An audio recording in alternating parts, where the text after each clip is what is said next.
এই সম্মেলনে বাংলাদেশকে নিম্নোক্ত 11টি সেক্টরে বিভক্ত করা হয়। 1 নং সেক্টর চট্টগ্রাম, পার্বত্য চট্টগ্রাম এবং নোয়াখালী জেলার অংশবিশেষ মহুরী নদীর পূর্ব এলাকা নিয়ে এই সেক্টর গঠিত হয়। সমগ্র সেক্টরকে 5টি সাব সেক্টরে ভাগ করা হয়। মেজর জিয়া সেক্টর কমান্ডার নিয়োজিত হন। পরে জিয়া জেড ফোর্স কমান্ডার নিযুক্ত হওয়ার পর ক্যাপ্টেন রফিক 1 নং সেক্টর কমান্ডার নিয়োজিত হন। এই সেক্টরের মোট সৈন্য সংখ্যা ছিল 2100। এর মধ্যে 1500 ইপিআর, 200 পুলিশ, 300 সামরিক বাহিনী এবং নৌ ও বিমান বাহিনীর সদস্য সংখ্যা ছিল প্রায় 100। এখানে গেরিলাদের সংখ্যা ছিল প্রায় 20,000। এদের মধ্যে 8,000কে অ্যাকশন গ্রুপ হিসেবে গড়ে তোলার সিদ্ধান্ত নেওয়া হয়। শতকরা 25% অস্ত্রশস্ত্র এবং গোলাবারুদ দেওয়া হয় এই সেক্টরকে। 2 নং সেক্টর কুমিল্লা, ফরিদপুর জেলা, নোয়াখালী এবং ঢাকার অংশবিশেষ নিয়ে এই সেক্টর গঠিত হয়। সেক্টর কমান্ডার নিযুক্ত হন মেজর খালিদ মোশাররফ। সেক্টরটিকে 6টি সাব সেক্টরে বিভক্ত করা হয়। সমগ্র সেক্টরে নিয়মিত বাহিনীর সংখ্যা ছিল প্রায় 4,000, গেরিলা ছিল 30,000। Major Khalid Mosharraf force commander হিসেবে গুরুতরভাবে আহত হওয়ার পর ক্যাপ্টেন হায়দার সেক্টর কমান্ডারের দায়িত্ব গ্রহণ করেন। 3 নং সেক্টর মৌলভীবাজার, ব্রাহ্মণবাড়িয়া, নারায়ণগঞ্জ, কেরানীগঞ্জ এগুলো নিয়ে এই সেক্টর গঠিত হয়। সেক্টরটিকে 10টি সাব সেক্টরে ভাগ করা হয়। গেরিলাদের সংখ্যা ছিল 10,000। সেক্টর কমান্ডার নিযুক্ত হন মেজর শফিউল্লাহ।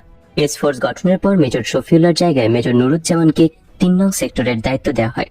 4 নং সেক্টর উত্তরে সিলেট সদর এবং দক্ষিণে হবিগঞ্জ থানার মধ্যবর্তী সমস্ত অঞ্চল নিয়ে গঠিত হয় 4 নং সেক্টর। সেক্টর কমান্ডার নিযুক্ত হন মেজর চিত্তরঞ্জন দত্ত। সেক্টরটিকে 6টি সাব সেক্টরে বিভক্ত করা হয়। নিয়মিত বাহিনীর সংখ্যা ছিল প্রায় 3,000, গেরিলা ছিল প্রায় 12,000। সিলেট জেলার উত্তরাঞ্চল নিয়ে গঠিত হয় এই সেক্টর। নাম 5 নং সেক্টর। কমান্ডার নিযুক্ত হন মেজর মীর শওকত আলী। নিয়মিত বাহিনীর সদস্য সংখ্যা ছিল প্রায় 800, গেরিলা ছিল প্রায় 5,000। সেক্টরটিকে 6টি সাব সেক্টরে বিভক্ত করা হয়। 6 নং সেক্টর এই সেক্টরে রংপুর এবং দিনাজপুর নিয়ে গঠিত হয়। Wing commander M K Bashar নিযুক্ত হন সেক্টর কমান্ডার হিসেবে। সাব সেক্টর 5টি, নিয়মিত বাহিনীর সংখ্যা প্রায় 1200, গেরিলা ছিল প্রায় 6,000। 7 নং সেক্টর রাজশাহী, পাবনা, বগুড়া জেলা এবং দিনাজপুর জেলার অংশবিশেষ নিয়ে গঠিত হয় এই সেক্টর। সেক্টর কমান্ডার নিযুক্ত হন মেজর নাজমুল হক। যুদ্ধকালীন সময় এক মোটর দুর্ঘটনায় তিনি শহীদ হলে তার স্থলে সেক্টর কমান্ডার নিযুক্ত হন মেজর এম হাসান। সাব সেক্টরের সংখ্যা 8টি, সৈন্য সংখ্যা প্রায় 2,000, গেরিলা প্রায় 8,000। 8 নং সেক্টর কুষ্টিয়া, যশোর এবং খুলনার অংশবিশেষ নিয়ে এই সেক্টর গঠন করা হয়। 15 জুলাই পর্যন্ত সেক্টর কমান্ডার ছিলেন major M A Osman Chowdhury. পরবর্তীকালে মেজর ওসমানকে হেডকোয়ার্টার্সে বদলি করে নিয়ে আসা হয়। পাকিস্তান থেকে পালিয়ে আসার পর মেজর মঞ্জুর 8 নং সেক্টরের দায়িত্বভার গ্রহণ করেন। নিয়মিত বাহিনীর সংখ্যা ছিল প্রায় 3,000, গেরিলা প্রায় 8,000। সাব সেক্টরের সংখ্যা 7টি। 9 নং সেক্টর বরিশাল, পটুয়াখালী, খুলনার অংশবিশেষ, ফরিদপুরের একাংশ নিয়ে এই সেক্টর গঠিত হয়।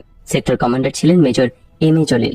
সাব সেক্টরের সংখ্যা 8টি, নিয়মিত বাহিনীর সংখ্যা ছিল 1500, গেরিলা প্রায় 15,000। 10 নং সেক্টর এই সেক্টরের কোনো আঞ্চলিক সীমানা ছিল না। নৌ কমান্ডাররাই এই সেক্টরের অধীনে ছিল। শত্রুপক্ষীয় টার্গেট ধ্বংস করার জন্য প্রয়োজন মতো বিভিন্ন সেক্টরে গ্রুপ গঠন করে তাদের নির্দিষ্ট দায়িত্বে পাঠানো হবে সেই সিদ্ধান্ত নেওয়া হয়। তাদের দায়িত্ব সম্পন্ন করার জন্য সার্বিক সহযোগিতা করার নির্দেশ দেওয়া হয় সেক্টর কমান্ডারদের। দায়িত্ব সম্পন্ন করার পর নৌ কমান্ডাররা সব আবার তাদের মূল আস্তানা 10 নং সেক্টরে ফিরে আসবে বলে ঠিক করা হয়। 11 নং সেক্টর এই সেক্টর ছিল বাংলাদেশের উত্তর পশ্চিম অঞ্চল এবং তুরা ও গারো অঞ্চল নিয়ে। কমান্ডার নিযুক্ত হন মেজর তাহের। 15 নভেম্বর এক অভিযানে তিনি গুরুতরভাবে আহত হয়ে একটি পা হারান। সাব সেক্টর ছিল 8টি, গেরিলা সংখ্যা 25,000। এই সম্মেলনে সেক্টর সমূহ সম্পর্কে সিদ্ধান্ত নেবার পর মুক্তি ফৌজের সৈনিকদেরকেও নিম্নলিখিত ক্যাটাগরিতে পুনর্গঠিত করার সিদ্ধান্ত নেওয়া হয়। প্রথমে নিয়মিত বাহিনী। 25 মার্চ রাতে শ্বেত সন্ত্রাসের পর east Bengal regiment, EPR, police, Ansar, Mujahid corps এবং অন্যান্য সামরিক ও প্রতিরক্ষা বাহিনীর বাঙালি সদস্যদের নামকরণ করা হয় নিয়মিত বাহিনী। বিশেষ ফোর্স আর্মি ব্যাটালিয়নের সমন্বয়ে 3টি ব্রিগেড গড়ে তোলার সিদ্ধান্ত নেওয়া হয়। তখনকার 5টি ব্যাটালিয়নকে কেন্দ্র করে নিয়মিত বাহিনীর পুনর্গঠনের কাজ শুরু করার সিদ্ধান্ত নেওয়া হয়। এইসব ব্যাটালিয়নের জনশক্তি ছিল খুবই কম। প্রত্যেক সেক্টর থেকে উপযুক্ত লোক সংগ্রহ করে এদের শক্তি বৃদ্ধি করার লক্ষ্যে ক্রমান্বয়ে নতুন আরো ব্যাটালিয়ন দাঁড় করানোর সিদ্ধান্ত বৃদ্ধি করা হয়। এগুলোকে পরে ব্রিগেড রূপে সংগঠিত করে সিদ্ধান্ত গৃহীত হয়। এদের দ্বারা গঠিত 3টি ব্রিগেড রূপে পরে জেড ফোর্স, এস ফোর্স এবং কে ফোর্স নামে পরিচিত হয়। সেক্টর ট্রুপস উপরোক্ত ব্যাটালিয়নগুলিতে যেসব ইপিআর, পুলিশ, আনসার, মুজাহিদ এবং সামরিক বাহিনী সৈনিকদের অন্তর্ভুক্ত করা সম্ভব হবে না, তাদেরকে সেক্টর ট্রুপস হিসেবে যুদ্ধ করার জন্য ইউনিট এবং সাব ইউনিটে সংগঠিত করার সিদ্ধান্ত নেওয়া হয়। মুক্তিযোদ্ধাদের জীবন ধারণের জন্য নগণ্য সম্মানী দেওয়ার ব্যবস্থা করা হয় মুজিবনগর অস্থায়ী সরকারের তরফ থেকে, কিন্তু মুক্তিযোদ্ধা কমান্ডারদের বেশিরভাগই ওই অর্থ গ্রহণ না করার পক্ষে অভিমত ব্যক্ত করেন। অনিয়মিত বাহিনী অথবা ফ্রিডম ফাইটার্স। গেরিলা হিসেবে শত্রুর বিরুদ্ধে যুদ্ধ করার জন্য যাদের ট্রেনিং দেওয়া হতো তাদের বলা হতো অনিয়মিত বাহিনী, গণবাহিনী অথবা ফ্রিডম ফাইটার্স। প্রথম পর্যায়ে অনেক ক্ষেত্রেই তাদের মধ্যে নিয়ম শৃঙ্খলার অভাব ছিল। সঠিক রাজনৈতিক প্রশিক্ষণ এবং কঠোর সংগ্রামী জীবনযাপনের মধ্য দিয়ে তাদের সুশৃঙ্খল গেরিলাস হিসেবে গড়ে তোলার সিদ্ধান্ত নেওয়া হয়। গণবাহিনীর সদস্যদের ট্রেনিংকালে সামান্য পকেট খরচা এবং বাংলাদেশের ভেতরে পাঠানোর সময় প্রথমবার তাদের কিছু রাহা খরচ দেওয়ার সিদ্ধান্ত গৃহীত হয়। এরপর তাদের বিশাল জনসমুদ্রে মিশে গিয়ে তাদেরই একজন হয়ে শত্রু মোকাবেলা করার প্রশিক্ষণ দেওয়ার সিদ্ধান্ত নেওয়া হয়। আমাকে, ক্যাপ্টেন সালাউদ্দিন, লেফটেন্যান্ট মতি ও লেফটেন্যান্ট নূরকে আগেই দায়িত্বে বহাল রাখা হয়। কনফারেন্সে কমান্ডারদের নিয়মিত এবং অনিয়মিত বাহিনীর সাংগঠনিক কাঠামো এবং সদস্য সংখ্যা হিসেবে তাদের জন্য কাপড় চোপড়, রেশন, অস্ত্র, গোলাবারুদ, ওয়্যারলেস সেট, টেলিফোন, অতি আবশ্যকীয় রসদপত্রের তালিকা তৈরি করে মুজিবনগর সরকারের কাছে পেশ করতে বলা হয়। অস্থায়ী সরকারের চাহিদা অনুযায়ী ভারত সরকারের কাছ থেকে জিনিসগুলো সংগ্রহ করবে সেই কথাই জানানো হয়েছিল মিটিংয়ে। মুক্তিযোদ্ধাদের জন্য কয়েকটি ফিল্ড হাসপাতাল গড়ার সিদ্ধান্ত নেওয়া হয়। এছাড়া সেক্টর এবং সাব সেক্টরগুলোতেও চিকিৎসা কেন্দ্র খোলার সিদ্ধান্ত গৃহীত হয়। কনফারেন্সে কর্নেল ওসমানী সবাইকে জানালে ইতোমধ্যে পাকিস্তান থেকেও বাঙালি সামরিক বাহিনীর অফিসাররা পালিয়ে আসার চেষ্টা এবং উদ্যোগ নিচ্ছে। এপ্রিল মাসে 3 জনের সর্বপ্রথম দলটির মাঝে রয়েছে আমি, লেফটেন্যান্ট মতি ও লেফটেন্যান্ট নূর। আমাদের কাছ থেকে জানা তথ্যের ভিত্তিতে তিনি আরো বলেছিলেন, অনেক বাঙালি অফিসারই স্বাধীনতা যুদ্ধে যোগ দেবার জন্য পালিয়ে আসার সুযোগ হচ্ছে, কিন্তু সীমান্ত পার হয়ে ভারতে পালিয়ে এসে তারপর যুদ্ধে যোগ দেবার কাজটি খুবই বিপজ্জনক। বিশেষ করে পাকিস্তানি পরিবার পরিজন নিয়ে যারা বসবাস করছে তাদের জন্য তো বটেই। তাছাড়া বাংলাদেশের স্বাধীনতা সংগ্রামের প্রতি ভারত সরকারের মনোভাব কি সে সম্পর্কে সঠিক ধারণা করতে না পারায় অনেকেই পালিয়ে ভারতে আসতে ভরসা পাচ্ছে না। তাদের এই ব্যাপারে প্রকৃত অবস্থা বর্ণনা করে স্বাধীনতা সংগ্রামে যোগদান করার আহ্বান জানানো হয়েছে এবং বিশেষ যোগাযোগ ব্যবস্থার মাধ্যমে। পাকিস্তান থেকে অফিসাররা চলে এসেছে জানতে পেরে সকলেই খুশি হলেন। আমাদের উষ্ণ অভিনন্দন জানানো হলো। অস্ত্রশস্ত্র এবং রসদপত্র সংগ্রহের ব্যাপারে আমাদের হয়েছিল তিক্ত অভিজ্ঞতা। কখনোই আমাদের প্রয়োজন অনুযায়ী অস্ত্রশস্ত্র, গোলাবারুদ এবং রসদপত্র পাইনি। যা পেয়েছি তার পরিমাণ চাহিদার তুলনায় খুবই সামান্য। নিঃসন্দেহে এই সমস্যার কারণে আমাদের যুদ্ধের প্রথম অবস্থায় শত্রুর হাতে মার খেতে হয়েছিল অনেক ক্ষেত্রে। পরবর্তীকালে কমান্ডাররা ক্রমান্বয়ে নিজেরাই সব ব্যাপার স্বয়ংসম্পূর্ণ হওয়ার আপ্রাণ প্রচেষ্টা চালিয়ে মুক্তিযুদ্ধকে এগিয়ে নিয়ে যায়। শত্রুপক্ষ থেকে ছিনিয়ে নেওয়া অস্ত্রই ছিল আমাদের হাতিয়ারের মূল উৎস। এতে করে আমাদের 5 মিশালি হাতিয়ার নিয়ে যুদ্ধ করতে হয়, ফলে গোলাবারুদ নিয়ে আমাদের নিদারুণ সংকটে পড়তে হতো। যানবাহনের সমস্যা ছিল অতি প্রকট। আমরা সম্পূর্ণভাবে বাংলাদেশ থেকে নিয়ে আসা এবং মুক্তাঞ্চল থেকে রক্ষা করা গাড়িগুলোর উপরই নির্ভর করছিলাম। এদের রক্ষণাবেক্ষণের দায়িত্ব নিতে হয় কমান্ডারদেরকেই। আমাদের চিকিৎসার সমস্যাও ছিল প্রকট। ভারতীয় হাসপাতালগুলো প্রায় সময় ভরে থাকত শরণার্থীতে। যুদ্ধকালীন সময়ে সবচেয়ে বড় ফিল্ড হাসপাতালটি স্থাপিত হয়েছিল 2 নং সেক্টরের বিশ্রামগঞ্জে। ব্রিটেন থেকে আগত ডক্টর জাফরুল্লাহ, ডক্টর মোমেন এবং তাদের আরো কয়েকজন বন্ধু বান্ধবের উদ্যোগে এবং প্রবাসী বাঙালি ও অবাঙালি হিতৈষীদের সাহায্যে এই সরকারি হাসপাতাল অতি কষ্টে স্থাপন করে মুক্তিযুদ্ধে তারা অমূল্য অবদান রাখেন। যুদ্ধের সময় বাংলাদেশ থেকে খুব কম সংখ্যক চিকিৎসকই যুদ্ধে যোগদান করেন, তাই তাদের ঘাটতি পূরণ করতে হয়েছিল মেডিকেল কলেজের ছাত্রছাত্রীদের সাহায্যে। তাদের নিঃস্বার্থ প্রাণঢালা সেবার কথা মুক্তিযোদ্ধারা কখনোই ভুলতে পারবেন না।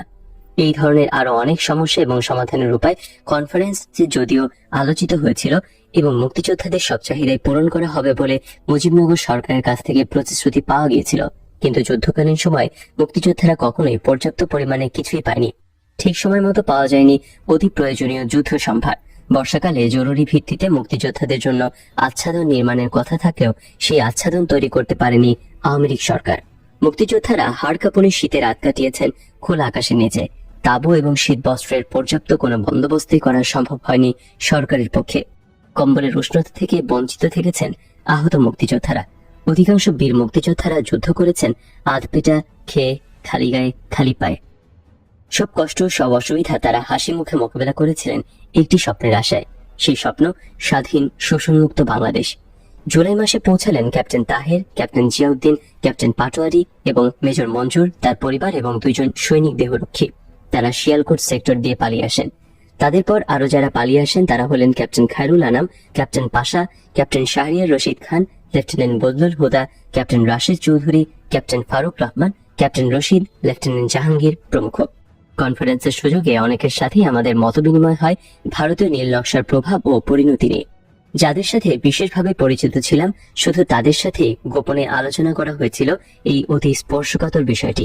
Major Zia, major Khaled Mosharraf, captain Jalil এবং উইং কমান্ডার পাশার এর অন্যতম। পরবর্তী পর্যায়ে major Manzur, captain Taher, captain Ziauddin, captain Salauddin, captain Shahriar, captain Hafiz, captain Mahbub, captain Rashid, captain Mohsin, lieutenant Huda, lieutenant Jahangir ছাড়াও যাদের সাথে বন্ধুত্বের সম্পর্ক আগে থেকেই বিদ্যমান ছিল তাদের সাথেও বিস্তারিত আলোচনা হয়। পর্দার অন্তরালে মুক্তিযুদ্ধ নিয়ে বিভিন্ন মহল, অস্থায়ী সরকার ও ভারতীয় প্রশাসনের চক্রান্ত ও স্বার্থ নিয়ে আলোচনার ফলে কতগুলো সিদ্ধান্তের ব্যাপারে আমাদের মধ্যে ঐকমত্যের সৃষ্টি হয়। সিদ্ধান্ত নেওয়া হয় মুক্তিযুদ্ধের প্রাথমিক পর্যায়ে ভারত সরকারের নীতি এবং মুজিবনগর সরকারের অযোগ্যতাকে নিয়ে বিশেষ উচ্চবাচ্য করা ঠিক হবে না। আমাদের বিভিন্ন মহলের উদ্দেশ্য এবং তাদের হীন উদ্দেশ্য হাসিলের চক্রান্তের ব্যাপারে সদা সচেতন থাকতে হবে। একই সাথে মুক্তিযুদ্ধের পুনর্গঠন করে তাদের সামরিক এবং রাজনৈতিক সচেতন করে তুলতে হবে। তাদের বোঝাতে হবে চক্রান্তের বিভিন্ন দিক, তাদের মোটিভেট করতে হবে, তাদের বোঝাতে হবে সব চক্রান্তকে নস্যাৎ করে দিয়ে আমাদের দেশ স্বাধীন করতে হবে আমাদের নিজেদেরকে। শুধুমাত্র ইসলামাবাদ থেকে দিল্লিতে রাজধানী বদলের জন্য যুদ্ধ করছি না। আমরা প্রয়োজনে পাক বাহিনীর সাথে সাথে অবস্থা অনুযায়ী ভারতীয় আগ্রাসনের বিরুদ্ধেও যুদ্ধ করার জন্য সার্বিকভাবে প্রস্তুত থাকতে হবে মুক্তিযোদ্ধাদের। 8 কোটি বাঙালির জন্য হাসিল করতে হবে রাজনৈতিক এবং অর্থনৈতিকভাবে একটি যথার্থ স্বাধীন বাংলাদেশ। কোনো করত রাজ্য কিংবা নামে মাত্র স্বাধীনতা নয়, চাই প্রকৃত স্বাধীনতা এবং জাতীয় মুক্তি। প্রত্যেক কমান্ডারদেরকে তাদের কর্মদক্ষতা, শৌর্যবীর্য, সাংগঠনিক দক্ষতা, আত্মত্যাগ, রাজনৈতিক সচেতনতা, দেশপ্রেম, রণযোগ্যতা, সাহস ও নৈতিকতার দৃষ্টান্ত স্থাপন করে মুক্তিযোদ্ধা এবং মুক্তাঙ্গনের জনগণের হৃদয় নেতৃত্বের স্থান করে নিতে হবে, যাতে করে যুদ্ধোত্তর পর্বে প্রয়োজনে যে কোনো ষড়যন্ত্রের মোকাবেলা করতে জনগণের আস্থা অর্জন করা সম্ভব হয়। প্রতিটি মুক্তিযোদ্ধাকে তৈরি করে তুলতে হবে জনগণের ন্যাচারাল লিডার হিসেবে। এভাবেই সম্ভব হবে নিজেদের শক্তির ভিত্তিকে সুদৃঢ় করা। এভাবে নিজেদের তৈরি করতে পারলে ভবিষ্যতে যে কোনো হুমকির মোকাবেলায় জনগণকে সাথে নিয়ে পরীক্ষিত মুক্তিযোদ্ধারা জাতীয় স্বার্থ রক্ষার্থে জিহাদে ঝাঁপিয়ে পড়তে সক্ষম হবেন যে কোনো ক্রান্তিলগ্নে। স্বার্থপর রাজনৈতিক নেতৃত্ব জাতির সাথে বিশ্বাসঘাতকতা করলে পরীক্ষিত মুক্তিযোদ্ধারা জনগণের সংগ্রামে অগ্রণী ভূমিকা পালন করতে সক্ষম হবেন।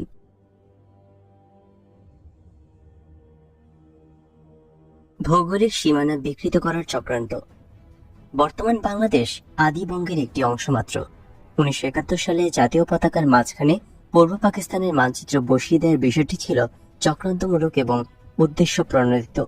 কিন্তু মুক্তিযোদ্ধা এবং সচেতন জনতার বিরোধিতার চাপে মুজিবনগর সরকার মানচিত্র সরিয়ে দিতে বাধ্য হয়। আদিবঙ্গের পরিসীমা নির্ধারিত ছিল এভাবে: উত্তরে হিমালয় পর্বতমালা, নেপাল, সিকিম এবং ভুটান। উত্তর পূর্ব দিকে ব্রহ্মপুত্র এবং অববাহিকার গড়ে ওঠা বদ্বীপ অঞ্চল। উত্তর পশ্চিমে দ্বারগঙ্গা, উত্তরে সমান্তরালভাবে প্রবাহিত ভাগীরথী নদীর অববাহিকার সমতল ভূমি। পূর্ব দিকে বার্মার পর্বতমালা, পশ্চিমবঙ্গের সর্বাঞ্চল, বীরভূম, মালভূম, ধলভূম, কেওঙ্গর, ময়ূরভঙ্গর অরণ্যময় মালভূমি, দক্ষিণে বঙ্গোপসাগর। এই সমগ্র জায়গা নিয়ে ছিল প্রাচীনকালের বঙ্গ অথবা বাংলাদেশ। উল্লেখযোগ্য জনপদগুলো ছিল গৌড়, পুন্ড্র, পরেন্দ্র, রাঢ়, সুহম্র, তাম্রলিপ্ত, সমতট, বঙ্গ, বাঙ্গাল, হরিকল প্রভৃতি জনপদ গড়ে তুলেছিল বঙ্গবাসী বা বাংলাদেশিরা। কোল, ভিল, সাবর, পুলিন্দ, হরি, ডোম, চন্ডাল, সাঁওতাল, মুন্ডা, ওরাও, ভূমিজ, বাগদি, বাউরি, পোদ, মালপাহাড়ি প্রমুখ অস্ত্রজ এদের সমন্বয়ে সৃষ্টি হয়েছিল বঙ্গবাসী অথবা বাঙালি জাতিগোষ্ঠী। কালের আবর্তে বিদেশি আগ্রাসী শক্তিসমূহ এদেশে পর্যায়ক্রমে বাংলাদেশকে বিভক্ত করেছে। তাদের শাসন এবং শোষণ কায়েম রাখার জন্য ভৌগোলিক দ্বিধা বিভক্তি ফলে জাতি হয়ে পড়েছে বিভক্ত। কিন্তু ভৌগোলিক সীমানা অপরিবর্তনীয় নয়। আমাদের পূর্বপুরুষরা গড়ে তুলেছিলেন সর্বোৎকৃষ্ট জনপদ, শহর, নগর, বন্দর এবং সমৃদ্ধ রাজ্য ও জনপদ। তারা সৃষ্টি এবং বিকাশ ঘটিয়েছিলেন উন্নত মানের সংস্কৃতি এবং বিস্ময়কর ঐতিহ্যবাহী শিল্প ব্যবস্থার। এই সবকিছুই আমাদের গৌরব, জাতীয় গৌরব। কায়েমি স্বার্থবাদীরা যতই চেষ্টা করুক না কেন আমাদের আবাসভূমি সীমানা সম্পর্কে ধূম্রজাল সৃষ্টি করতে এবং জাতীয়তাবাদ নিয়ে জটিলতা এবং উদ্ভ্রান্তি সৃষ্টি করতে, যাতে করে তাদের কায়েমি স্বার্থ টিকে থাকে এবং একদিন তা নস্যাৎ হয়ে যায়। কোনো বিতর্ক সৃষ্টি করতে জনগণকে সর্বকালের জন্য বোকা বানিয়ে রাখা কিছুতেই সম্ভব হবে না। জাতি একদিন ঐতিহাসিক সত্যকে অনুধাবন করতে সক্ষম হবে এবং ইনশাআল্লাহ এমন একদিন নিশ্চয়ই আসবে যখন তারা তাদের দীর্ঘদিনের অন্যায় এবং বঞ্চনার হিসাব নিকাশ করে তাদের ঐতিহাসিক পাওনা আবারও আদায় করে নেবে। ভারতীয় গোয়েন্দা সংস্থা রয়ের কাদের সিদ্দিকীকে আলোচ্য ব্যক্তিত্ব হিসেবে গড়ে তোলে। আমি অনেকটা সুস্থ হয়ে উঠেছি। পুরোপুরিভাবে সুস্থ না হলেও সেপ্টেম্বরের শেষের দিকে আমি সেক্টরে ফিরে যাবার সিদ্ধান্ত নিই। কিছুটা সুস্থ হয়ে ওঠার পর সেপ্টেম্বরে ফিরে গেলাম সেক্টরে। বাঁ হাতে তখনও প্লাস্টার। যুদ্ধ তখন ছড়িয়ে পড়েছে সারা বাংলাদেশে। মুক্তিফৌজ এবং গেরিলাদের হাতে প্রচন্ড মার খেয়ে হানাদার বাহিনী দিশেহারা। তাদের মনোবল সম্পূর্ণভাবে ভেঙে পড়েছে। তীব্র গেরিলা অভিযানে ভীত সন্ত্রস্ত হয়ে খান সেনারা তখন বড় বড় শহরে ডিফেন্সিভ পজিশনে বাধ্য হয়ে নিজেদের গুটিয়ে নিয়েছে। শহরগুলো ছাড়া সারা বাংলাদেশ তখন বিশাল এক মুক্তাঙ্গন। গেরিলারা প্রায় পুরো দেশই তাদের অবাধ বিচরণ ভূমিতে পরিণত করেছে। তাদের সফল তৎপরতায় বাংলাদেশের স্বাধীনতা ইতোমধ্যে সময় সাপেক্ষ একটি বাস্তবতায় পরিণত হয়েছে। মুক্তিফৌজের সাহস, উদ্যম এবং সাংগঠনিক শক্তি ক্রমশই বেড়ে চলেছে। প্রধান প্রধান শহরগুলো, এমনকি ঢাকা শহরেও প্রকাশ্য দিবালোকে অসীম সাহসিকতার সাথে একটার পর একটা সফল অভিযান করে চলছে বীর মুক্তিযোদ্ধারা। নাস্তানাবুদ বেসামাল খান সেনারা মুক্তিদের সর্বদা তটস্থ অবস্থায় থাকছে। বিশেষ করে রাতের আঁধার ওদের জন্য হয়ে উঠেছে নাভিশ্বাসের কারণ। জানবাজ মুক্তিযোদ্ধাদের অভূতপূর্ব সাফল্যের খবরগুলো বিদেশি প্রচার মাধ্যমগুলোতে শিরোনামে প্রকাশিত হচ্ছে প্রায় প্রতিদিন। আমাদের মোরাল ভীষণ হাই। ইতিমধ্যে বিএলএফ এর ট্রেনিং প্রাপ্ত সদস্যরা দেশের ভেতরে বিভিন্ন স্ট্র্যাটেজিক পয়েন্টে অবস্থান নিয়েছে। তাদের অস্ত্রশস্ত্র মুক্তিফৌজের তুলনায় অনেক উঁচু মানের। এ সত্ত্বেও খান সেনাদের বিরুদ্ধে সম্মুখ সংঘাতে তেমন একটা অংশগ্রহণ করছে না তারা। পক্ষান্তরে অনেক জায়গায় জনগণের উপর অন্যায়, জুলুম, চাঁদাবাজি এবং লুটপাট করছিল তারা। সে সমস্ত খবর পাচ্ছিলাম আমরা। তাদের ওই ধরনের কার্যকলাপে বাধা দেবার কালে অনেক জায়গায় মুক্তিফৌজের যোদ্ধাদের সাথে তাদের সংঘর্ষ হচ্ছিল। এই সময় হঠাৎ করে ভারতীয় প্রচার মাধ্যমগুলো কাদের সিদ্দিকী নামক এক বিএলএফ সদস্য সম্পর্কে ফলাও করে প্রচারণা শুরু করে, এমন ভাবে যেন শুধুমাত্র কাদের সিদ্দিকী মুক্তিযুদ্ধ করছে। এই ধরনের প্রচারণায় আমরা কিছুটা বিস্মিত হলাম। পাকিস্তান আমলে প্রথম ইস্ট বেঙ্গল রেজিমেন্টের এই সৈনিক নায়ক কাদের সিদ্দিকীকে ডিসিপ্লিনারি চার্জে শাস্তিমূলকভাবে চাকরি থেকে বরখাস্ত করা হয়েছিল। মুক্তিযুদ্ধে তার তেমন কোনো বিশেষ ভূমিকার কথাও শোনা যায়নি। সেক্ষেত্রে তাকে নিয়ে এতটা হইচই কি উদ্দেশ্যে করা হচ্ছে সেটা ঠিক বুঝতে পারলাম না। একইভাবে মাঝে মেজর খালেদ মোশাররফকেও ফোকাসে আনার চেষ্টা চলেছিল কিছুদিন। পক্ষান্তরে মেজর জিয়া তার প্রাপ্য মর্যাদা কখনই পাননি প্রবাসী এবং ভারত সরকারের কাছ থেকে। দুই সরকার তার প্রতি ছিল সন্দিহান এবং বিদ্বেষপ্রবণ। কালুরঘাট থেকে দেশবাসীর প্রতি স্বতঃস্ফূর্তভাবে স্বাধীনতার যে উদাত্ত আহ্বান তিনি জানিয়েছিলেন তাকে মেনে নিতে পারেনি আওয়ামী সরকার। মন্ত্রিসভা এবং সচিবালয় গঠন করা হলো। তরুণ আমলারা মুজিবনগর সচিবালয়ে যোগদানে অসম্মতি জানায়। জুলাই আগস্ট মাসে প্রবাসী সরকার সেই পুরনো ঔপনিবেশিক ধাঁচে বিভিন্ন মন্ত্রণালয় এবং সচিবালয় গড়ে তোলার সিদ্ধান্ত নেয়। সে সমস্ত আমলারা সীমান্ত পেরিয়ে কলকাতায় আশ্রয় নিয়েছিল। তাদের নিয়ে গঠিত হয়েছিল এই সমস্ত আমলাতান্ত্রিক সংগঠন। সেক্টর এবং সাবসেক্টরগুলোর মতো এই সমস্ত সংগঠনেও ভারতীয় প্রতিপক্ষ নিয়োগ করা হয়েছিল। কিছু তরুণ দেশপ্রেমিক আমলা এই ধরনের উদ্যোগের অসারতা উপলব্ধি করে ওই সমস্ত মন্ত্রণালয় এবং সচিবালয়ে যোগদানের বিরুদ্ধে সোচ্চার হয়ে ওঠে। পরিবর্তে তারা মুক্তিযোদ্ধাদের সাথে যোগদান করে প্রত্যক্ষভাবে যুদ্ধ করার সিদ্ধান্ত নেন। জনাব তৌফিক এলাহী চৌধুরী এবং জনাব কামাল সিদ্দিকী ছিলেন তাদের মধ্যে অন্যতম। পররাষ্ট্রমন্ত্রী জনাব খন্দকার মোশতাক আহমেদ এবং তার মন্ত্রণালয় স্থাপন করলেন সার্কাস এভিনিউতে। পুরো মিশনটাই তখন পররাষ্ট্র মন্ত্রণালয়ের প্রধান দপ্তর হিসেবে কাজ করে যাচ্ছিল। পররাষ্ট্র সচিব ছিলেন জনাব মাহবুবুল আলম চাষী, খন্দকার মোশতাক আহমেদের একান্ত সচিব জনাব কামাল সিদ্দিকী। এছাড়া সার্কাস এভিনিউতে জনাব তাহির উদ্দিন ঠাকুর এবং জনাব মওদুদ আহমেদ বহির্বিশ্বের সাথে এবং বিদেশি সাংবাদিকদের সাথে যোগাযোগ রক্ষা করার জন্য একটি তথ্য সেল খুলেছিলেন। সেটি পররাষ্ট্র মন্ত্রণালয়ের যোগসাজশে পরিচালিত হতো। আইনজীবী হিসেবে আগরতলা ষড়যন্ত্র মামলায় জনাব মওদুদ আহমেদ আওয়ামী লীগের পক্ষে কৌশলী হয়ে যথেষ্ট কাজ করেছিলেন। তবুও প্রবাসী সরকারের কাছ থেকে তিনি তার উদ্যোগের কোনো স্বীকৃতি পাননি। এ ব্যাপারে বিশেষ দুঃখ প্রকাশ করে জনাব মওদুদ আহমেদ প্রধানমন্ত্রী তাজউদ্দিন আহমেদকে একটি নিবেদনপত্র লিখেছিলেন। তিনি চাইছিলেন স্বীয় উদ্যোগে স্বাধীনতা সংগ্রামের পক্ষে তিনি যা কিছুই করছিলেন, প্রবাসী সরকার তার স্বীকৃতি দিয়ে তাকেও কোনো একটা বড়সড় পদে বহাল করুক। কিন্তু তার সে আশা পূরণ করেনি মুজিবনগর সরকার অজানা কোনো কারণবশত। তাজউদ্দিন আহমেদ এবং খন্দকার মোশতাক আহমেদের মধ্যে বিরোধ দেখা দেয়। শুরু থেকেই নীতি নির্ধারণের ক্ষেত্রে প্রবাসী সরকারের প্রধানমন্ত্রী এবং পররাষ্ট্রমন্ত্রীর মধ্যে মতপার্থক্য হতে থাকে। ভারত সরকার যে কোনো কারণেই হোক খন্দকার মোশতাক আহমেদের প্রতি সন্তুষ্ট ছিল না। ইতিমধ্যে থিয়েটার রোডের প্রধানমন্ত্রীর সচিবালয়ের সাথে পররাষ্ট্র মন্ত্রণালয়ের বিরোধিতার কথা প্রকাশ হয়ে পড়তে থাকে। নীতিগত অনেক বিষয়ে জনাব তাজউদ্দিন এবং তার পররাষ্ট্রমন্ত্রীর মাঝে ব্যবধান গড়ে উঠতে থাকে। ভারতীয় সরকারও জনাব মোশতাকের প্রতি বিরূপ হয়ে ওঠে এবং বাজারে গুজব ছড়িয়ে পড়ে যে খন্দকার মোশতাক আহমেদ গোপনেই সিআইএ এর মাধ্যমে আমেরিকার সাথে যোগাযোগ রক্ষা করে চলছেন। অস্থায়ী সরকারের অলক্ষ্যে আমেরিকার মধ্যস্থতায় তিনি নাকি পাকিস্তান সরকার এবং শেখ মুজিবের সাথে আলোচনার মাধ্যমে পূর্ব পাকিস্তান সমস্যার একটি গ্রহণযোগ্য রাজনৈতিক সমাধান খুঁজে পাবার চেষ্টায় আছেন। তার এই উদ্যোগের পেছনে আওয়ামী লীগের দক্ষিণপন্থী বেশ একটা বড় প্রভাবশালী অংশের সমর্থনও নাকি রয়েছে। এই ধরনের গুজব ছড়িয়ে পড়ার অল্প কিছু দিনের মধ্যেই জেনারেল ইয়াহিয়া খান সাধারণ ক্ষমার ঘোষণা করলেন। তার এই ঘোষণাকে কেন্দ্র করে মুজিবনগর সরকারের রাজনৈতিক নেতাদের মাঝে ভীষণ আলোড়ন সৃষ্টি হলো। নেতাদের অনেকেই তখন পর্যন্ত মুক্তিযুদ্ধ করে সহসা বা কোনোদিনই দেশ স্বাধীন করা যাবে কিনা এ বিষয়ে বিশেষ সন্দেহ পোষণ করতেন। তাদের মনোভাব ছিল এরূপ, যা হবার তা তো হয়েই গেছে, আখের যতটুকু গোছাবার তাও বেশ গুছিয়ে ফেলা হয়েছে এবং সেক্ষেত্রে যত তাড়াতাড়ি সম্ভব দেশে ফিরতে না পারলে গোছানো সম্পদ ভোগ করা যাবে না। তাই ইয়াহিয়া খানের সাধারণ ক্ষমার সুযোগটা বিশেষ গুরুত্বের সাথে বিবেচনা করা উচিত।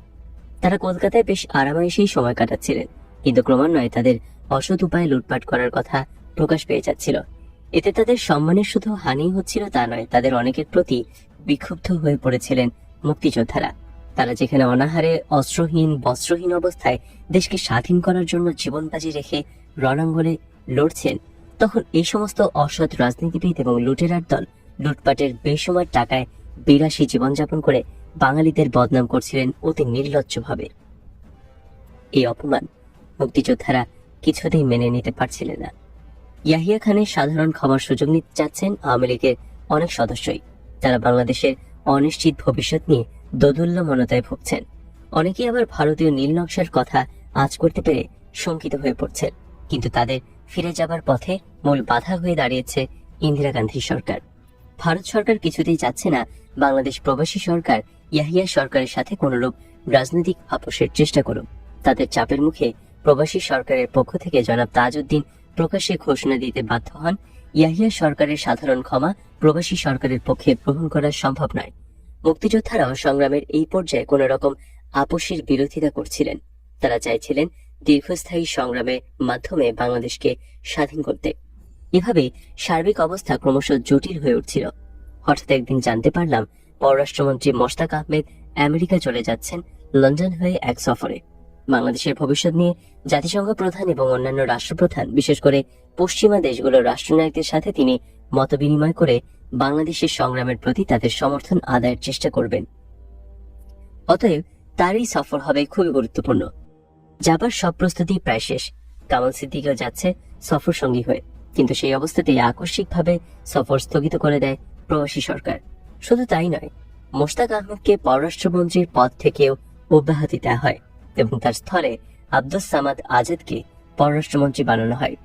জনাব মাহবুবুল আলম চাষীকেও সরিয়ে দেওয়া হয় পররাষ্ট্র সচিবের দায়িত্ব থেকে। এই ধরনের পরিবর্তনের কারণ সম্পর্কে সবকিছুই চেপে যায় তাজউদ্দিন সরকার। কিন্তু পরে সব গোপনীয়তাই ফাঁস হয়ে যায়। জানা যায় ভারতীয় গোয়েন্দা সংস্থা নাকি জানতে পারে যে জনাব মোশতাক আহমেদ গোপনে মার্কিন গোয়েন্দা সংস্থার মাধ্যমে ইয়াহিয়া খান এবং শেখ মুজিবের সাথে যোগাযোগ রক্ষা করে চলেছিলেন। তার লন্ডন সফরের উদ্দেশ্য ছিল মার্কিন সরকারের মধ্যস্থতায় শেখ মুজিব এবং ইয়াহিয়া সরকারের সাথে একটা চূড়ান্ত ফয়সালা করে বাংলাদেশ সম্পর্কে একটি রাজনৈতিক সমাধানে পৌঁছানো। এই চক্রান্তের খবর পেয়ে জনাব তাজউদ্দিন ভারত সরকারের নির্দেশেই ওই পদক্ষেপ নিতে বাধ্য হন। আরো তথ্য জানা যায়, খন্দকার মোশতাক আহমেদ, ইয়াহিয়া সরকার এবং মার্কিন সরকারের ত্রিপাক্ষিক ওই সমঝোতার আলোচনার প্রতি শেখ মুজিবুর রহমানের সমর্থন ছিল। ভারতীয় নীল নকশা এবং মুজিবনগর সরকার চরম দুর্নীতি। আওয়ামী লীগের নেতৃত্বের একটা বড় অংশ এবং তাদের তল্পিবাহকরা মুক্তিযুদ্ধের সুযোগে চরম দুর্নীতিতে লিপ্ত হয়ে পড়ে। শুধুমাত্র বগুড়ার স্টেট ব্যাংক থেকে লুট করা হয়েছিল 56 কোটি টাকার উপর। এই সমস্ত লুটপাটের সাথে জড়িত ছিলেন রাজনৈতিক নেতারা এবং আমলাদের একটি অংশ। কোটি কোটি টাকা নিয়ে বিদেশের মাটিতে বসে ছিনিমিনি খেলার ন্যাক্কারজনক ইতিহাসের কোনো জবাব আওয়ামী লীগ সরকার প্রবাসে কিংবা স্বাধীনতার পর জনগণের কাছে দেওয়ার কোনো প্রয়োজনীয়তাই অনুভব করেনি। মন গড়া হিসাবের ফিরিস্তি দিয়ে লুটপাটের কলঙ্ক মোছা যায় না। সংগ্রামকালে লুটপাটের সম্পদে রাতারাতি রাজনৈতিক নেতারা, তাদের পরিবার পরিজনরা এবং চিহ্নিত কিছু আমলা আঙ্গুল ফুলে কলাগাছ হয়েছিলেন। বাড়ি গাড়ি সম্পদের পাহাড় গড়ে তুলেছিলেন ওই সমস্ত অসৎ ব্যক্তিরা। সে সমস্ত রহস্যের সময়ের সাথে ক্রমান্বয়ে জনগণের সম্মুখে পরিষ্কার হয়ে উঠছিল। সংগ্রামকালের এক পর্যায়ে ক্ষুব্ধ মুক্তিযোদ্ধারা একবার সিদ্ধান্ত গ্রহণ করেছিলেন যে মুক্তিযুদ্ধ এগিয়ে নেওয়ার জন্য সর্বপ্রথম এই সমস্ত অসৎ ব্যক্তিদের নেতৃত্ব থেকে সরিয়ে ফেলা দরকার। এই ব্যাপারে কর্নেল ওসমানীর সাথেও কথা হয়েছিল। তাকে বোঝানো হয়েছিল যে এই সমস্ত অসৎ নেতৃত্বের অধীনে মুক্তিযুদ্ধ পরিচালিত হওয়ার বিশ্ব পরিসরের সংগ্রামের ভাবমূর্তি ক্ষুণ্ণ হচ্ছে। শুধু তাই নয়, পার্থিব লোভলালসা এবং চারিত্রিক দুর্বলতার সুযোগ গ্রহণ করে প্রয়োজনের সম্পূর্ণ জাতিকে ব্ল্যাকমেইল করা সম্ভব হবে অতি সহজেই। সব শুনে তিনি বলেছিলেন, অভিযোগ যুক্তিসম্পন্ন, কিন্তু তবুও বিদেশের মাটিতে নিজেদের মাঝে কাটাকাটি শুরু করলে মূল উদ্দেশ্য থেকে আমরা দূরে সরে যাব। অবশ্যই এই সমস্ত অসৎ ব্যক্তিদের শাস্তি পেতে দেয়া হবে, কিন্তু সেটা দেয়া হবে স্বাধীন বাংলাদেশে প্রকাশ্যে গণ আদালতে। তার কথা মেনে নিয়েছিলেন মুক্তিযোদ্ধারা। কিন্তু স্বাধীন বাংলাদেশে গণ আদালত তো দূরের কথা, কোনো কোর্ট আদালতেও ওই সমস্ত অপরাধীদের বিচার হয়নি, কারণ ওই সমস্ত অসৎ কার্যক্রমের সাথে প্রশাসনের প্রায় সব রুই কাতলাই জড়িত ছিলেন। রক্ষক যখন ভক্ষক হয়ে ওঠে তখন অবস্থা বেসামাল হয়ে পড়ে। স্বাধীনতার পর বাংলাদেশের অবস্থাও হয়েছিল ঠিক তাই। লুটপাট চুরিচামারির বিচারের পরিবর্তে এই সমস্ত জাতীয় স্বার্থবিরোধী কার্যকলাপের মাত্রা গিয়েছিল অনেক বেড়ে। কর্নেল ওসমানের কথা শুধু কথাই হয়ে যায়। স্বাধীনতার লগ্ন থেকে কোনো ব্যাপারে ন্যায়সঙ্গত কোনো বিচার পায়নি জাতির স্বৈরাচারী শাসক গোষ্ঠীর কাছ থেকে। শুধু পেয়েছে অন্যায়, অবিচার, জুলুম, নির্যাতন, প্রতারণা ও বঞ্চনা। লুটপাট সমিতির কার্যকলাপে কিভাবে মুক্তিযুদ্ধের তথা সমস্ত বাঙালি জাতির ভাবমূর্তি ক্ষুণ্ণ হচ্ছিল তার কয়েকটি বিবরণ নিচে দেওয়া হলো। লুটপাট সমিতির সদস্যরা তখন কলকাতায় অভিজাত পাড়াগুলোতে এবং বিশেষ করে পার্ক স্ট্রিটের হোটেল, বার এবং রেস্তোরাঁগুলোতে তাদের বেহিসেবি খরচার জন্য জয় বাংলা শেড বলে পরিচিত। যেখানেই তারা যান মুক্ত হস্তে বেসুমার খরচ করে থাকেন বিলাসবহুল ফ্ল্যাট কিংবা হোটেলে। সন্ধ্যার পর hotel grand princess, max, trick cash, blue Fox, মলিন, ব্রু, হিন্দুস্তান ইন্টারন্যাশনাল প্রভৃতি বার রেস্টুরেন্টগুলো জয় বাংলার শেডদের ভিড়ে জমে ওঠে। দামি পানীয় এবং খাবারের সাথে পাশ্চাত্য সঙ্গীতের আমেজে রঙিন হয়ে ওঠে তাদের আয়েশি জীবন। বয় বাবুর্চিরাও তাদের আগমনে ভীষণ খুশি হন। এমন একজন নেতা তার দলবল নিয়ে প্রত্যেক দিন হোটেল গ্র্যান্ড বারে মদ্যপান করতেন। তিনি বগুড়ার ব্যাংক লুটের টাকার একটা বিরাট অংশ কবজা করেছেন কোনোভাবে। তার কাছে রয়েছে প্রায় 4 কোটি টাকা। একদিন মধ্যরাতে তিনি হোটেল বারে গিয়ে মদ পরিবেশন করার জন্য বারম্যানদের হুকুম দেন। বারম্যানরা কাচুমাচু হয়ে তাকে জবাব দেয় সময় শেষ হয়ে যাওয়ায় বার বন্ধ করে দেওয়া হয়েছে। জবাব শুনে তিনি ক্ষিপ্ত হয়ে ওঠেন এবং টলমল অবস্থায় চিৎকার করে বলতে থাকেন তিনি হোটেলটাই পুরো কিনে নিতে চান। বেসামাল কিন্তু শাসলো খদ্দের, তাই বারম্যানরা চুপ করে সবকিছু হজম করে যাচ্ছিল। শেঠ আবুল তাবুল বকে পরে একজন বারম্যানকে হুকুম দেন কাল বার খোলার সময় থেকে বন্ধ করার আগ পর্যন্ত তিনি ও তার সঙ্গীগণ ছাড়া অন্য কাউকে মদ পরিবেশন করা যাবে না, তারাই শুধু থাকবেন বারে। তার হুকুম শুনে বারম্যান ম্যানেজারকে ডেকে পাঠায়। ম্যানেজার এলে শেঠ তাকে প্রশ্ন করেন, রোজ আপনাদের বারের সেল কত টাকা? ম্যানেজার একটা অঙ্ক তাকে জানায়। শেঠ তখন তাকে তার সিদ্ধান্তের কথা জানিয়ে বলেন পুরো দিনের সেলের টাকায় তিনি পরিশোধ করবেন। পুরো টাকার মদ ওরা খেয়ে শেষ করতে না পারলে বাকি মদ যেন তার বাথরুমের টাবে ভরে দেওয়ার ব্যবস্থা করা হয়, তিনি তাতে গোসল করবেন। ম্যানেজার তার কথা শুনে থ খেয়ে গিয়ে মাতালের প্রলাপ মনে করে কোন রকম সেখান থেকে কেটে পড়েন। আরেকদিন আরেকজন জয় বাংলার শেখ তার পুত্রের প্রথমবারের মতো জুতা পরার দিনটি উদযাপন করার জন্য ব্লু ফক্স রেস্টুরেন্টে প্রায় 100 জনের একটি শানদার পার্টি দেন। এছাড়া অনেক শেঠরা দিল্লি এবং বোম্বেতে গিয়ে বাড়িঘর কিনতে থাকেন। অনেকে আবার ফিল্ম ইন্ডাস্ট্রিতেও বিনিয়োগ করতে আগ্রহী হয়ে ওঠেন। তাদের এই সমস্ত কীর্তিকলাপের উপর শহীদ জহির রায়হানের একটি প্রামাণ্যচিত্র তৈরি করার সিদ্ধান্ত নিয়েছিলেন।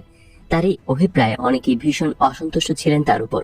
অনেকে তার এই ঔদ্ধত্যে খেপেও গিয়েছিলেন। তার রহস্যজনক মৃত্যুর পেছনে এটা একটা কারণ হতে পারে। কোন এক নায়িকার জন্মদিনে তখনকার দিনে তার এক গুণমুগ্ধ ভক্ত তাকে 9 লক্ষ টাকা দামের হীরার নেকলেস উপহার দিয়েছিলেন। দরগা রোডের বিশুবাবুর বাড়িতে থাকতেন মন্ত্রী পরিষদের পরিবারবর্গ। প্রবাসী সরকারের টাকার প্রায় সবটাই কালো কালো ট্যাঙ্কে ভরে রাখা হয়েছিল বিশু বাবুর বাড়িতে এবং 3 নং সোহরাওয়ার্দী এভিনিউয়ের 3 তলার ছাদে 2টো কামরায়। সেখানে থাকতেন অর্থ সচিব জনাব শামসুজ্জামান এবং তার পরিবার ও রাফি আক্তার ডলি। এই টাকার কোনো হিসাব ছিল না।